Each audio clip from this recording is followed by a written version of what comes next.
أعوذ بالله من الشيطان الرجيم بسم الله الرحمن الرحيم يا أيها الذين آمنوا لا تخونوا الله والرسول وتخونوا أماناتكم وأنتم تعلمون واعلموا أنما أموالكم وأولادكم فتنة وأن الله عنده أجر عظيم۔ ترجمہ، یہاں پر سورہ انفال سورہ نمبر 8 آیت نمبر 27 کے ساتھ 28 کا بھی ترجمہ خلاصہ تفصیل بتائی جا رہی ہے تاکہ بات مکمل طور سے واضح ہو جائے۔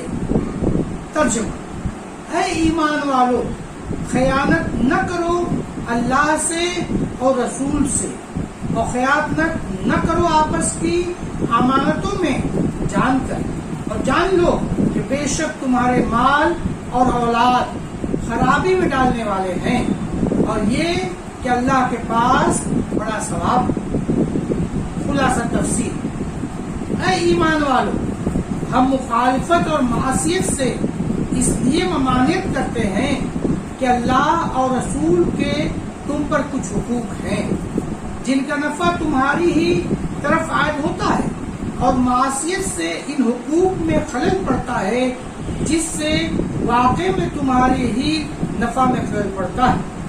جب یہ بات ہے تو تم اللہ اور رسول صلی اللہ علیہ وسلم کے حقوق میں خلل مت ڈالو، اور باعتبار انجام کے اس مضمون کو اس طرح کہا جا سکتا ہے کہ تم اپنی قابل حفاظت چیزوں میں خلل مت ڈالو، اور تم تو اس کا مضر ہونا جانتے ہو، اور اکثر اوقات مال و اولاد کی محبت مخلطات ہو جاتی ہے، اس لیے تم کو آگاہ کیا جاتا ہے کہ تم اس بات کو جان رکھو کہ تمہارے اموال اور تمہاری اولاد ایک امتحان کی چیز ہے۔ یہ دیکھیں کون ان کی محنت کو ترجیح دیتا ہے اور کون اللہ تعالیٰ کی محبت کو ترجیح دیتا ہے۔ سو تم ان کی محبت کو ترجیح مت دینا، اور اگر ان کے منافع کی طرف نظر جائے تو تم اس بات کو بھی جان رکھو کہ اللہ تعالیٰ کے پاس ان لوگوں کے لیے جو اللہ کی محبت کو ترجیح دیتے ہیں بڑا بھاری اجر موجود ہے، کہ اس کے سامنے یہ فانی منفعتیں محض ہیچ ہیں۔ معارف و مسائل، اس آیت میں مسلمانوں کو حکم دیا گیا ہے کہ اللہ تعالیٰ کے حقوق میں یا آپس میں بندوں کے حقوق میں خیانت نہ کریں، کہ حق ادا ہی نہ کریں یا اس میں کوئی اور کوتاہی کر کے ادا کریں۔ آخر آیت میں وَأَنْتُمْ تَعْلَمُونَ فرما کر یہ بتلا دیا کہ تم تو خیانت کی برائی اور اس کے وبال کو جانتے ہی ہو، پھر اس پر اقدام کرنا قدیم دانش بندی نہیں، اور چونکہ حقوق اللہ اور حقوق العباد کی ادائیگی سے غفلت و کوتاہی کا سبب عموماً انسان کے اموال و اولاد ہوا کرتے ہیں، اس لیے اس پر تنبیہ کرنے کے لیے فرمایا وَعَلَمُوا أَنَّمَا أَمْوَالُكُمْ وَأَوْلَادُكُمْ فِتْنَةٌ وَأَنَّ اللَّهَ عِندَهُ أَجْرٌ عَظِيمٌ، یعنی یہ بات سمجھ رکھو کہ تمہارے مال و اولاد تمہارے لیے فتنہ ہیں۔ فتنے کے معنی امتحان کے بھی آتے ہیں اور عذاب کے بھی، اور ایسی چیزوں کو بھی فتنہ کہا جاتا ہے جو عذاب کے سبب بنے۔ قرآن کریم کی مختلف آیتوں میں ان تینوں معنی کے لیے لفظ فتنہ استعمال ہوا ہے۔ یہاں تینوں میں معنی کی گنجائش ہے۔ بعض اوقات مال و اولاد خود بھی انسان کے لیے دنیا ہی میں وبال جان بن جاتے ہیں، اور ان کے سبب غفلت و معصیت میں مبتلا ہو کر صوب عذاب بن جانا تو مشکل بالکل ظاہر ہے۔ اول یہ کہ مال و اولاد کے ذریعے تمہارے امتحان لینا مقصود ہے کہ یہ چیزیں ہمارے انعامات ہیں، تم انعام کے لے کر شکر گزار اور اطاعت شعار بنتے ہو یا ناشکرے اور نافرمان۔ دوسرے اور تیسرے معنی بھی ہو سکتے ہیں کہ مال اور اولاد کی محبت میں مبتلا ہو کر اللہ تعالیٰ کو ناراض کیا تو یہی مال و اولاد تمہارے لیے عذاب بن جائیں گے۔ بعض اوقات تو دنیا ہی میں یہ چیزیں انسان کو سخت مصیبتوں میں مبتلا کر دیتی ہیں اور دنیا ہی میں مال و اولاد کو وہ عذاب محسوس کرنے لگتے ہیں، ورنہ یہ تو لازمی ہے کہ دنیا میں جو مال اللہ تعالیٰ کے احکام کے خلاف کیا گیا، خرچ کیا گیا، وہ مال ہی آخرت میں اس کے لیے سات بچھو اور آگ میں داغ دینے کا ذریعہ بن جائے گا، جیسا قرآن کریم کی متعدد آیات میں اور بے شمار روایات حدیث میں اس کی تفصیلات موجود ہیں۔ اور تیسری معنی یہ کہ یہ چیزیں سبب عذاب بن جائیں۔ یہ تو ظاہر ہے جب یہ چیزیں اللہ تعالیٰ سے غفلت اور اس کے احکام کے خلاف ورزی کا سبب بنے تو عذاب کا سبب بن گئی۔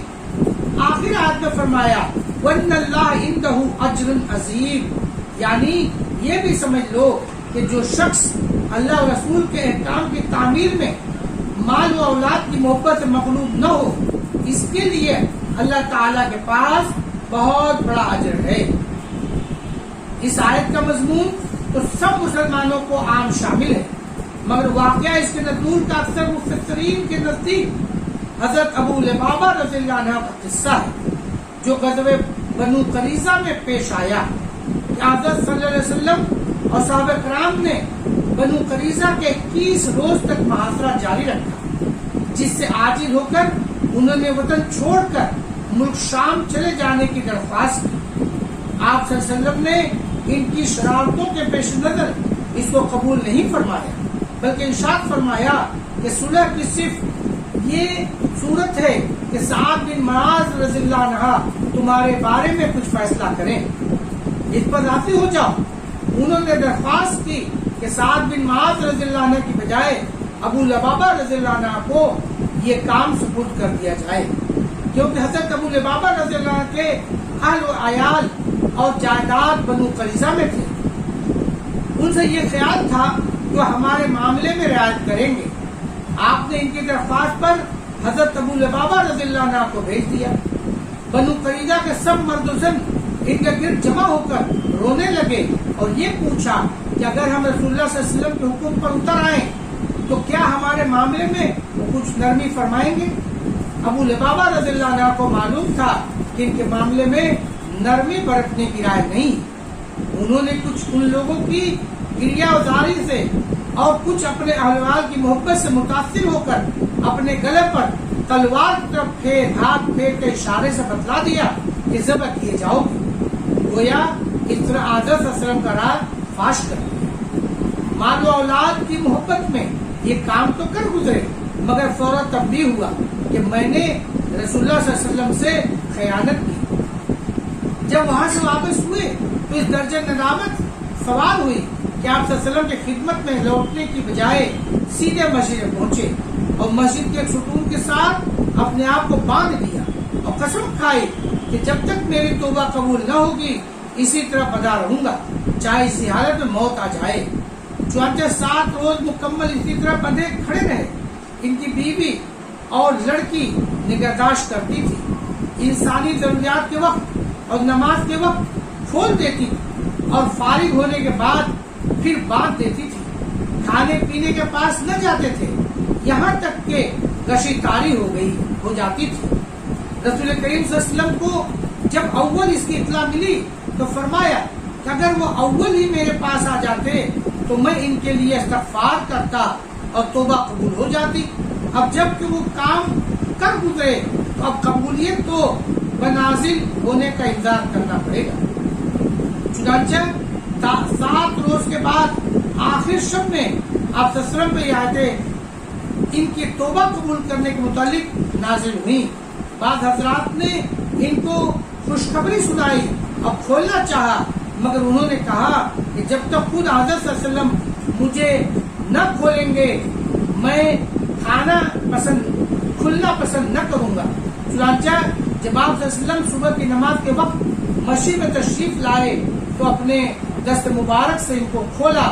آیت مذکورہ میں جو خیانت کرنے اور مال و اولاد کی محبت سے مغلوب ہونے کی ممانت کا ذکر آیا ہے، اس کا اصل سبب یہ واقعہ ہے۔ واللہ اعلم۔